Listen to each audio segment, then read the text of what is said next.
지난주에 이어서 우리 가시떨기 밭과 좋은 밭의 비유에 대한 말씀을 이어서 전해드립니다. 주님의 거룩한 날 예배 자리에 나오신 여러분 모두를 주님의 이름으로 환영하고 축복합니다. 하나님께서 오늘 우리에게 주시는 말씀은 지난주에 이어서 네 가지 밭의 비유에 대한 말씀을 계속해서 전해드립니다. 지난주에는 길가와 흙이 얇은 돌밭에 대한 비유의 말씀을 전해드렸습니다. 각각 네 가지 다른 종류의 밭에 씨앗을 뿌리는 자는 바로 예수님 자신을 의미합니다. 예수님이 씨 뿌리는 그 씨앗은 복음의 씨앗을 의미합니다. 다른 사람도 아니고 예수님 자신이 직접 씨앗을 뿌리십니다. 그런데 똑같은 복음의 말씀을 듣고도 어떤 사람은 무관심하기도 하고 또 어떤 사람은 복음의 말씀을 받고서 기뻐하고 열매를 맺습니다. 이처럼 똑같은 말씀의 씨앗을 받는데도 그 이후의 변화가 다르게 나타나는 이유가 있습니다. 그 이유는 복음을 받아들이는 사람들의 마음의 밭이 사람들마다 제각기 다르기 때문입니다. 예수님께서 비유로 그것을 풀어 가르쳐 주셨습니다. 예수님은 네 가지 밭의 비유의 말씀을 하신 마태복음 13장에서만 무려 7가지 비유의 말씀들을 전하셨습니다. 씨 뿌리는 자의 비유, 알곡과 가라지의 비유, 겨자씨의 비유, 누룩의 비유, 밭에 감추인 보화의 비유, 값진 진주의 비유, 그물의 비유, 이렇게 많은 비유의 말씀들을 전하셨습니다. 이 모든 비유의 말씀들의 주제는 단 하나입니다. 하나님 나라, 천국에 대한 말씀이 주제입니다. 우리는 성경에 기록된 여러 가지 이 비유에 대한 말씀을 생각해 볼 때 듣는 사람들이 그 상황에 대해서 보다 잘 이해할 수 있도록, 이해하기 쉽도록 구체적으로 설명하기 위한 예화로 생각하는 경향이 있습니다. 천국의 비유에서도 하나님 나라를 우리가 직접 볼 수가 없기 때문에 사람이 상상할 수 있도록 예로 설명해 주신 것이라고 그렇게 생각하는 경향이 있습니다. 그러나 성경에 기록된 비유라고 하는 뜻, 우리 헬라어로 파라볼레라고 하는 뜻인데요. 이 헬라어 단어의 뜻은 예화나 무엇을 빗대어 쉽게 설명하기 위한 이야기를 뜻하지 않습니다. 성경에서 말씀하시는 비유의 뜻은 표면상으로는 그 의미는 도저히 알 수 없지만 그것을 비밀스러운 말로 감추어졌다라고 하는 말의 뜻입니다. 표면상으로는 그 의미를 알 수 없는 비밀스러운 말이라고 하는 뜻이 바로 비유입니다. 그러므로 예수님께서 말씀하신 비유의 말씀들은 듣는 모든 사람들에게 반드시 해석되어줘야 됩니다. 예수님께서 네 가지 밭의 비유를 전하실 때도 바로 그것의 중요성을 전하신 것입니다. 마태복음 13장 23절에 기록된 말씀입니다. 좋은 땅에 뿌려졌다라고 하는 것은 말씀을 듣고 깨닫는 자니라고 말씀하셨습니다. 그리고 또 이와는 정반대의 말씀도 전하셨는데요. 말씀을 듣고도 깨닫지 못하는 경우에 대해서도 예수님께서 이렇게 말씀을 전하셨습니다. 천국 말씀을 깨닫지 못할 때는 악한 자가 와서 그 마음에 뿌려진 것을 빼앗았나니라고 하면서 그 밭의 두 경우의 말씀들을 설명해 주셨습니다. 그러므로 예수님께서 말씀하신 이 네 가지 밭의 비유를 생각할 때 중요한 것은 바로 이것입니다. 주님이 말씀을 전하실 때 착한 성품을 가지고 주님의 말씀을 잘 듣는다든지 아니면 정반대로 주님이 말씀하시는데도 불구하고 건성으로 흘겨 듣는다든지 하는 인간의 성품의 밭을 뜻하는 것이 아닙니다. 예수님께서 비유로 전하신 말씀들, 이 표면성어라는 그 의미를 알 수 없는 비밀한 말들을 듣는 이가 깨달았느냐 아니면 깨닫지 못했느냐 하는 것을 묻는 것입니다. 저는 하나님께서 오늘 우리에게 주시는 말씀을 들을 때도 우리가 영적으로 깨달아지는 귀한 역사가 나타나기를 원합니다. 그것이 바로 좋은 밭입니다. 이제 여러분들께와 함께 본문의 말씀을 다 함께 읽을 텐데요. 22절 말씀을 다 함께 읽으면서 오늘 주시는 말씀을 전하기를 원합니다. 22절 말씀입니다. 읽겠습니다. 시작. 가시떨기에 뿌려졌다는 것은 말씀을 들으나 세상의 염려와 재물의 유혹에 말씀이 막혀 결실하지 못하는 자요. 아멘. 오늘은 가시떨기 밭에 대한 말씀을 먼저 전해드립니다. 우리가 지난 시간에 살펴본 돌밭과 길가밭의 비유에서도 우리가 배웠듯이 천국의 복음의 말씀을 듣는데도 듣는 사람들의 마음의 밭이 참 중요하다라고 하는 것을 배웠습니다. 그런데 오늘 전해드리는 가시떨기 밭을 생각해 보면 그렇다고 해서 마음의 밭의 상태가 전적으로 중요한 역할을 한다라고도 볼 수가 없음을 보게 됩니다. 예수님께서 말씀하시는 이 가시떨기 밭은요, 땅 자체로 봤을 때는 전혀 문제가 없는 밭입니다. 밭만 봤을 때는 문제가 없습니다. 씨앗도 뿌리면 충분히 자라날 수 있는 좋은 땅입니다. 그런데 문제가 있습니다. 잡초가 밭에 좋은 영양분들을 다 빼앗아 가서 결국은 열매를 맺지 못합니다. 말씀은 듣지만 세상의 염려와 재물의 유혹에 말씀이 막혀서 열매를 맺지 못하는 밭입니다. 민수기에 기록된 거짓 선지자 발람 선지자에 대한 말씀을 잠깐 우리가 생각해 보기를 원합니다. 발람이라고 하는 사람은요, 이스라엘 백성들이 출애굽할 때 그 당시에 모압 지방의 부올이라고 하는 곳에 살았던 이방인 선지자였습니다. 발람이 그런데 처음부터 거짓 선지자가 됐던 것은 아닙니다. 하나님이 그를 이방 선지자로 세우셨습니다. 그리고 선지자로서의 사명도 처음에는 제대로 감당을 했습니다. 그런데 그때 모압 왕 발락이 이스라엘 백성들의 소문을 듣고 두려워 떨었습니다. 하나님이 이스라엘 백성들을 출애굽하게 하셨고 반석에서도 물을 내셨고 하늘에서도 만나를 공급해 주셔서 광야에서도 이스라엘 백성들을 당당하게 걷게 해주신 그 하나님의 위대하신 소문들을 듣고 무서워서 벌벌 떨었습니다. 한낱 노예에 불과했던 이스라엘 백성들이었지 않습니까? 그런데 광야에서 만나는 적군들마다 싸워서 승리케 해주신 하나님에 대한 소문을 듣고 거의 감히 떨지 않을 수가 없었던 발락입니다. 발락 왕은 도저히 두려워서 어찌할 줄을 몰랐습니다. 그때 발락 왕이 생각했던 것이 아주 기발했습니다. 그럼 발람 선지자의 기도의 능력을 우리가 빌려보자라고 하는 것이었습니다. 발람 선지자의 기도를 빌려서 이스라엘 백성들을 저주하게 하면 자기들이 이길 수 있을 것이라고 하는 판단이 섰던 것입니다. 여러분, 발락 왕이요, 그렇게 생각하고 판단했던 기준이 있었습니다. 이유가 있었습니다. 평소에 발람 선지자가 하는 기도에 능력이 있다라고 하는 것을 발락 왕이 지켜보았습니다. 발람 선지자가 저주를 하면 저주를 받습니다. 그리고 발람 선지자가 축복을 하면 축복을 받는 그런 모습들을 옆에서 발락 왕이 지켜봤던 것입니다. 그래서 발람 선지자의 기도에 힘을 빌려서 한번 이겨보자라고 하는 판단이 있었던 것이죠. 발락 왕은 모압의 장로들을 다 소집시킵니다. 그리고 발람 선지자에게 줄 큰 예물을 준비하게 해서 그를 찾아가게 했습니다.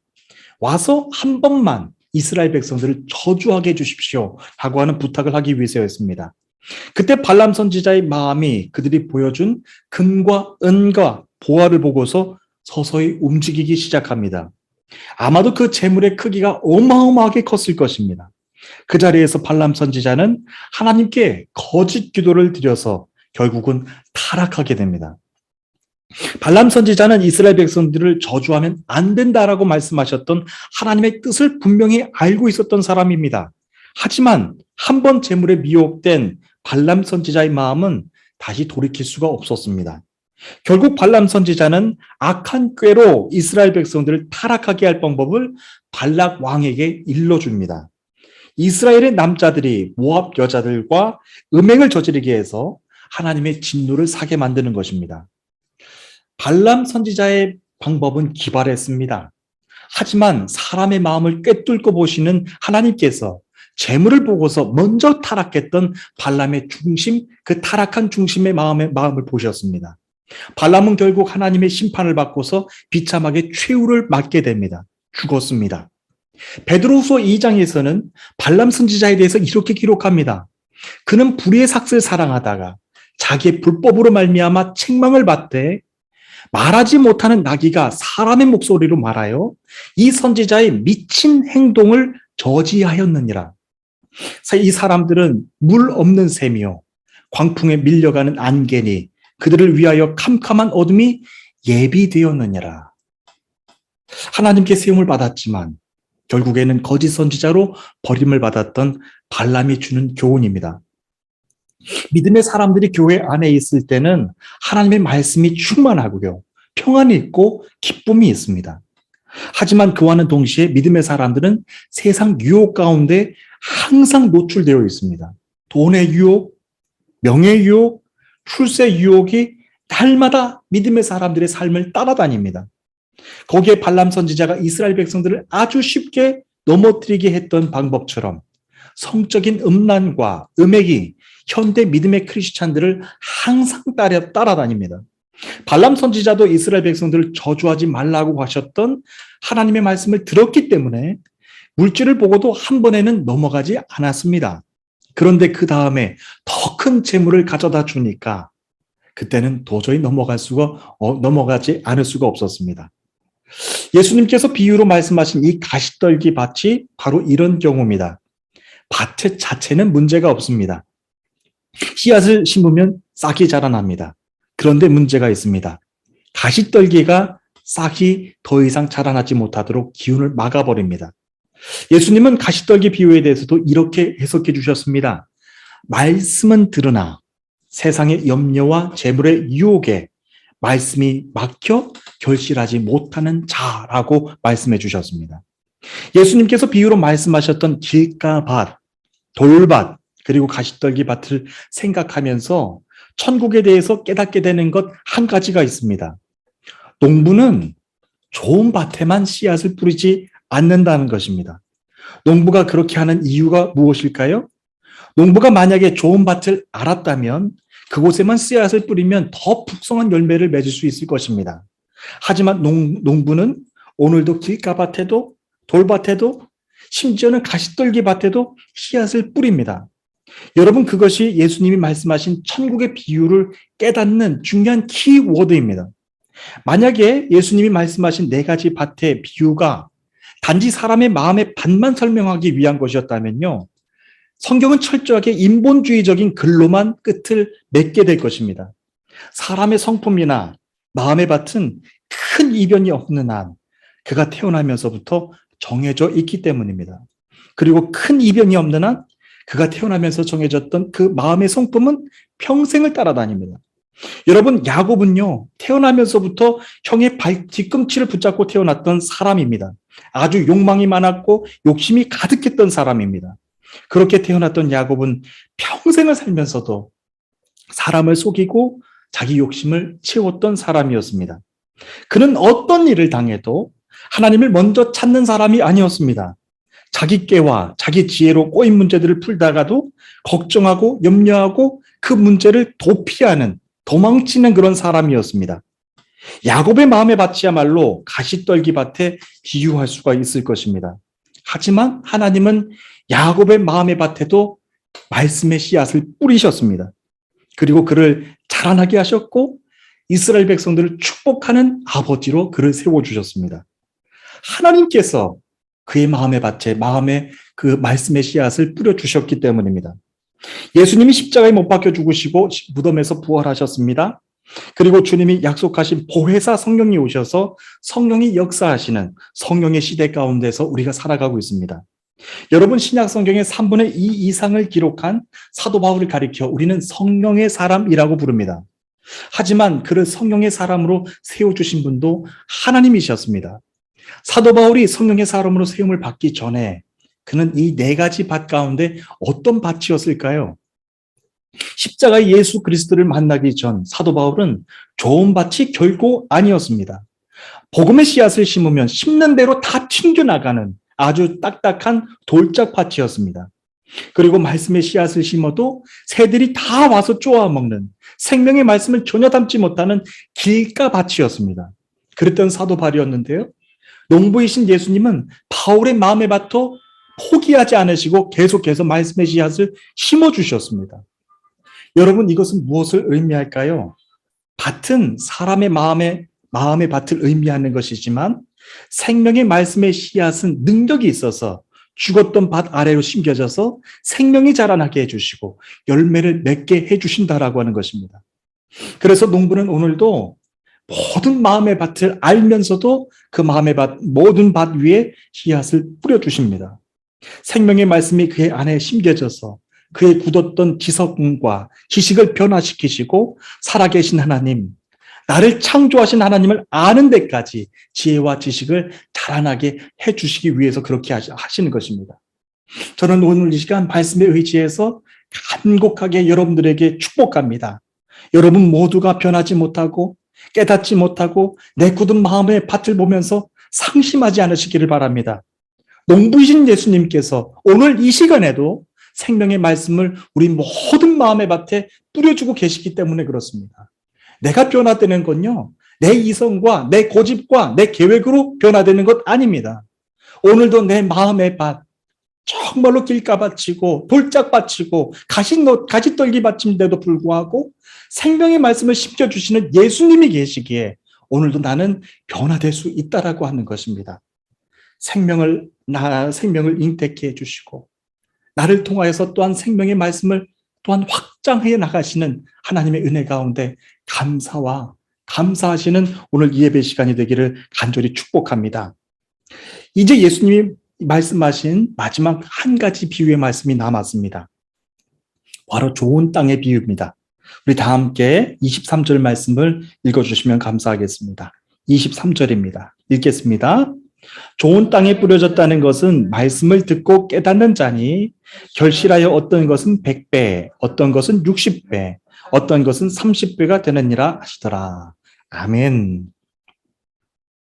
좋은 밭은 씨앗을 잘 받아들여서 열매를 100배, 60배, 30배를 맺습니다. 좋은 밭은 말씀을 잘 듣고 깨닫는 마음의 밭을 뜻합니다. 그런데 주목하게 되는 것이 있습니다. 똑같은 좋은 밭인데도 불구하고요, 어떤 것은 100배를 거두고 어떤 것은 60배, 어떤 것은 30배를 거두는 것도 있습니다. 우리가 이것을 주목해야 됩니다. 네 가지 똑같은 좋은 밭인데도 불구하고 각각 맺어지는 결실이 다 다릅니다. 네 가지 밭에 비유해서 이제 처음으로 열매가 시작됩니다. 열매는 오직 좋은 밭에서만 열매를 맺습니다. 그리고 그 열매를 맺는 공식은 100배, 60배, 30배 열매입니다. 여러분, 열매를 맺는 특징은요, 처음부터 100배 열매를 맺는 것 아닙니다. 아무리 실력이 좋은 농부도 먼저 씨앗을 심어야 됩니다. 그리고 좋은 밭에서 열매가 하나씩, 둘씩 자라나기 시작합니다. 열매가 조금씩 자라나서 나중에는 열매가 아주 풍성해집니다. 농부는 열매를 거두면서도 그 땅에 씨앗을 계속해서 심습니다. 열매 특징은 바로 주변에 있는 땅으로도 계속해서 열매를 확장시켜 나간다는 것입니다. 열매가 많아지고 열매를 맺는 땅이 점점 확장되어 나갑니다. 그러면 가장 기뻐하는 이는 바로 농부입니다. 우리가 소망하는 구원이 바로 그런 것입니다. 내가 기뻐하는 곳으로 들어가는 것이 구원이 아닙니다. 농부가 기뻐하는 곳, 말씀의 씨앗을 뿌리시면서 열매를 더 걷게 될 때 기뻐하실 그 농부가 기뻐하는 자리에 들어가는 것이 바로 구원이고 바로 그것이 천국입니다. 그러나 하나님의 이 나라의 말씀의 진리를 깨닫지 못하면 100배의 열매를 맺지 못한 사람들은 모두 다 상대적인 슬픔에 빠져서 농부의 기쁨에는 참여하지 못하게 됩니다. 결국 그곳은 시기와 질투로 가득 찬 지옥이 될 것입니다. 예수님이 말씀하신 이 네 가지 밭에 비유해서 우리가 절대로 놓치지 말아야 될 것이 하나 있습니다. 농부는 그 땅이 좋은 밭이라고 할지라도, 그리고 좋은 밭이 아니라고 할지라도 절대로 모든 밭을 포기하지 않는다는 것입니다. 그리고 열매를 맺을 때까지 계속해서 씨앗을 뿌립니다. 그리고 농부는 조금이라도 더 많은 열매를 거둘 때까지 인내하고 그 땅을 기다려줍니다. 여러분, 우리나라에서도 복음을 제일 먼저 영접한 분이 계십니다. 알려지기로는 우리가 언더우드 선교사와 아펜젤러 선교사를 가장 먼저 기억하실 것입니다. 하지만 그보다 더 이전에 복음을 영접한 분들이 계셨습니다. 의주 땅에서 백홍준, 이응찬, 이성아, 김진기 이 네 분들이 만주에서 로스 선교사와 맥킨타이어 선교사를 만나서 복음을 영접했습니다. 압록강 하류 국경 지방에 있는 고려문, 고려 게이트라고 하는 곳이 있습니다. 출입국 관리소와 같은 곳입니다. 그곳에 선교사들이 왔습니다. 그때만 해도 조선은 선교사들을 받아주지 않았습니다. 그래서 그곳에 조선 사람들을 찾던 중에 장사꾼으로 왔던 최용준과 이응찬, 이성화, 김진기 이 네 사람을 만난 것입니다. 선교사들은 그들에게 한국말을 배우고 싶다고 하면서 교제를 시작합니다. 그런데 그들에게 성경을 배우다가 3년 만에 그들이 성령을 받고 회심하는 사건이 나타나게 됩니다. 여러분, 그때가 1876년이었습니다. 그리고 우리나라에서 선교사가 들어온 것은 그 후로 9년이 지나서였습니다. 그때가 1885년입니다. 우리나라 밖에서도 이 네 사람의 도움으로 성경을 한글로 번역하는 작업이 시작됩니다. 1882년에 누가복음과 요한복음이 먼저 번역됩니다. 그리고 1884년에 마가복음과 마태복음이 우리나라 말로 번역됩니다. 나중에 언더우드 선교사와 아펜젤러 선교사가 들어올 때는 이미 번역된 한글 성경책을 가지고 들어왔습니다. 짧은 시간에 한국 교회사를 이 시간 모두 다 소개시켜 드릴 수는 없습니다. 다만 말씀드리기 원하는 것은요, 지금의 한국 땅이 하나님의 말씀과 성령으로 충만한 좋은 복음의 땅이 될 수 있었던 것은 한두 사람만의 좋은 밭의 밭만으로 된 것은 결코 아니라고 하는 것입니다. 지난 100년의 시간 동안에 한국 교회 역사 가운데 얼마나 많은 일들이 있었습니까? 믿음의 성도들 가운데서도 돌짝밭도 있었고요. 그리고 길가밭도 있었고요. 그리고 심지어는 가시떨기밭도 많았습니다. 하지만 그들 위해 말씀의 씨앗이 심겨지고 그 모든 땅들을 포기하지 않으시고 인내하시고 계속해서 그 땅 위에 말씀의 생명의 말씀을 심겨주셨습니다. 그리고 이제는 성령이 불같이 하늘 땅 위에, 한국 땅 위에 성령에 임하셔서 성도의 모든 마음의 밭 위에 임하셨습니다. 그리고 복음의 열매가 없었던 한국 땅 위에 이제는 100배 열매, 60배 열매, 30배 열매를 맺게 해주신 것이죠. 그리고 저와 여러분들이 바로 농부의 기쁨 가운데 참여할 수 있는 구원을 경험한 믿음의 성도로 세움받게 해주신 것입니다. 저는 이 네 가지 밭의 말씀을 준비하면서 참 큰 은혜를 많이 받았습니다. 어려서부터 내 마음의 밭은 정해져 있는 것이라고 생각했고, 나는 좋은 밭이 될 수 없는 것이로구나. 나는 좋은 밭이 왜 될 수가 없지? 하면서 상대적인 박탈감 가운데, 상대적인 그런 질투감 가운데 하나님의 말씀을 들었던 것 같습니다. 하지만 그렇지 않습니다. 농부이신 예수님, 씨앗을 뿌리시는 예수님은 오늘도 탁탁한 내 마음의 밭 위에도 그 생명의 말씀을 심겨주신다라고 하는 것입니다. 그리고 내가 스스로 변화되는 것 아니라 생명의 말씀이 내 가운데 임하여서 탁탁하고 완고하고 강박했던 내 마음이 변화되어 성령의 사람으로, 십자가의 사람으로 세움받게 되는 것입니다. 오늘 이 시간에도 저는 여러분 모두를 그렇게 축복합니다. 내 힘으로는 절대로 내 자신이 변화되지 않습니다. 하나님의 생명의 말씀이 심겨져야 내 마음의 밭이 변화됩니다. 내 마음의 밭이 변화되면 내 주변에 있는 곳까지 열매가 확장되어 나갑니다. 그것이 바로 농부의 기쁨인 것이죠. 농부의 기쁨이 여러분들 가정 가운데서 충만하시기를 바라겠고, 농부의 기쁨 가운데 머무는 것이 바로 구원이고 천국입니다. 특히 이 땅 가운데서 살면서도 정말로 날마다의 삶 가운데 천국을 경험할 수 있는 저와 여러분 모두가 되시기를 주님의 이름으로 축복합니다. 여러분 모두의 마음의 밭을 소중히 가꾸시고 말씀의 씨앗으로 귀하게 받으셔서 열매 맺는 그런 축복의 삶을, 기쁨의 삶을 오늘도 살아가시며 한 주 동안 승리하시기를 주님의 이름으로 축복합니다. 다 함께 기도하시겠습니다.